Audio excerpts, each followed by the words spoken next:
Hello there. Welcome to another episode of Electric Sheep. I just want to get things going with the story I've had for a while. I just haven't uploaded it, but here it is. So let's not wait any longer for Lighthouse.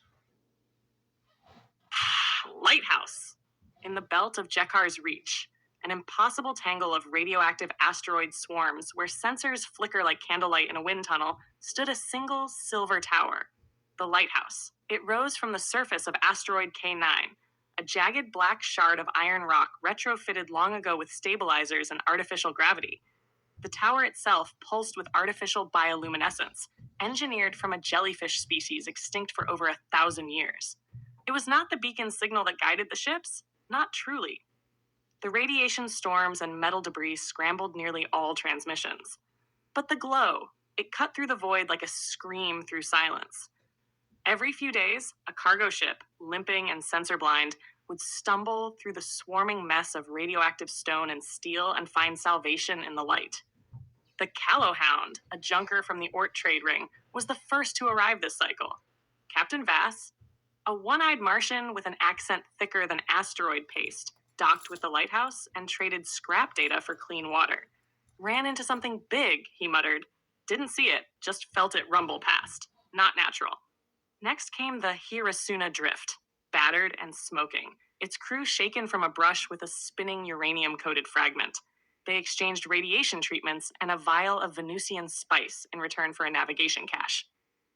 The third was Argon's Wish, captained by a pair of AI twins who manifested as floating spheres of light when they boarded the Lighthouse.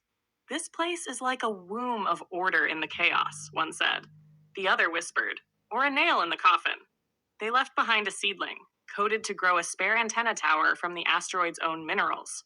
By the time the maiden gasp limped in, her hull venting atmosphere and her engines long dead, the Lighthouse crew was fully awake.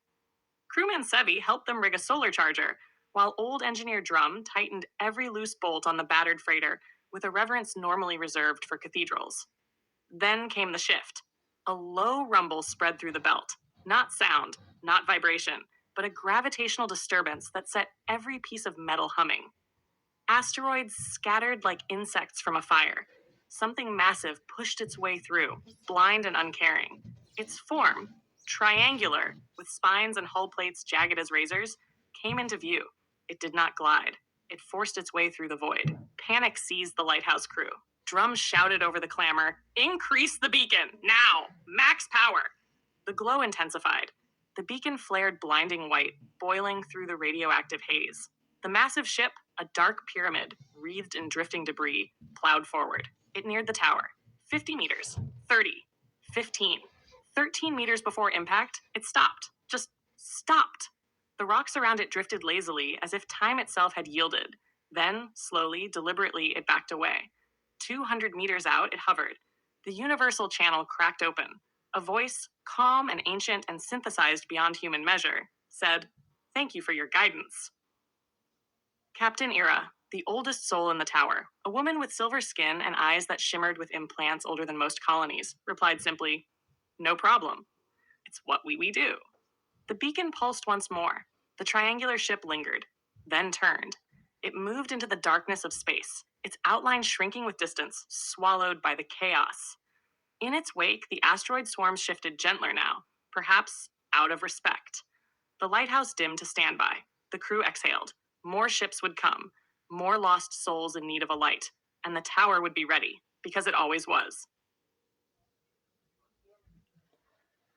Alrighty, well, that's the story there.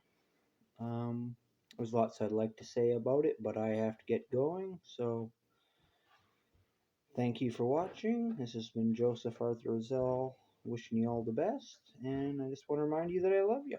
Bye.